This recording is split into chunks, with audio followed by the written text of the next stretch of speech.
یہ ہمارا دین عقل کے خلاف نہیں، اس کو قرآن نے فطرت اللہ التی فطر الناس علیہا، یہ دین اس فطرت کے مطابق ہے جس پر انسان پیدا کیے گئے۔ جب انسانی فطرت کے مطابق ہونا کا خود قرآن دعویٰ کر رہا ہے تو اب اس کے جو احکام ہیں فطرت میں نہیں سمجھ میں آئے کسی کو تو عقل کی کمی زیادتی ہے نا۔ ایک مسئلہ سائنس کا ہے، آپ اگر پرائمری کے بچے کو سمجھائیں تو وہ سرے سے انکار کر دیں، وہ کہے گا امپاسبل، ہو ہی نہیں سکتا ماسٹر صاحب، ایسے کیسے ہو سکتا ہے، ہو ہی نہیں سکتا۔ اور آپ یہی مسئلہ ڈگری کے طالب علم کو سمجھائیں تو وہ سمجھتا چلا جائے گا اور اس کا ذہن مطمئن ہوتا چلا جائے گا۔ کیوں بھائی؟ تو اس کی عقل ابھی ناقص ہے اور اس کی عقل کامل ہوئی ہے۔ اس لیے کم عقل زیادہ عقل دنیا میں موجود ہیں۔ ڈگری میں 30 بچے بیٹھے ہوئے ہیں کلاس میں، وہی سبق استاذ نے پڑھایا ہے، سب کو لیکچرر نے وہی لیکچر دیا، سب موجود تھے شروع سے آخر تک، 10 کو مکمل سمجھ میں آ گیا اور 10 کو ادھورا سمجھ میں آیا اور 10 سر کھجاتے رہ گئے، کچھ بھی نہیں سمجھ میں آیا۔ تو ہوا کیا بھائی؟ تو علم تو وہی تھا، سمجھنے والوں کی عقلوں میں کمی زیادتی تھی، اس لیے ان کی عقلوں کے مطابق انہوں نے سمجھا۔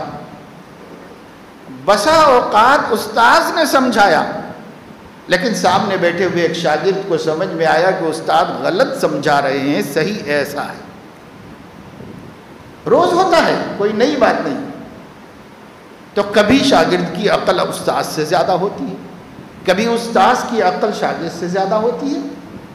یہ بات تو ہمارے نبی نے خود فرمائی ہے۔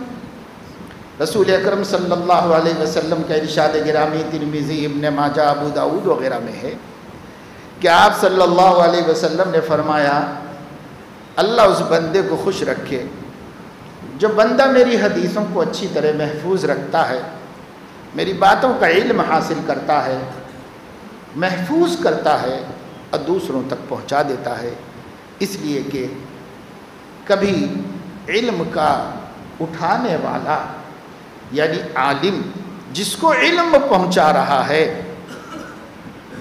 اس سے کم ہوتا ہے علم میں اور سامنے والا زیادہ ہوتا ہے۔ چونکہ ایک فطرت تھی، حضور علیہ السلام نے بھی فرمائی، وہ دنیا کا ہر عقل مند کہتا ہے۔ تو یہ بات مسلم ہے کہ عقلیں کم زیادہ ہیں، اور جب عقلیں کم زیادہ ہیں تو کس کی عقل کے مطابق ہے تو آپ کہیں گے کہ یہ صحیح بات ہے اسلام کی۔ کس کو معیار بنائیں گے اس دنیا میں سے؟ کس کا نام لیتے ہیں آپ کہ صاحب فلاں صاحب کی عقل کے مطابق ہے تو قرآن صحیح ہے اور فلاں کی عقل کے خلاف ہے تو قرآن غلط ہے؟ کس کو معیار بنائیں گے؟ ہر جگہ سارے عالم میں کسی کی عقل کم ہے، کسی کی عقل زیادہ ہے۔ آپ کس عقل کی بات کر رہے ہیں؟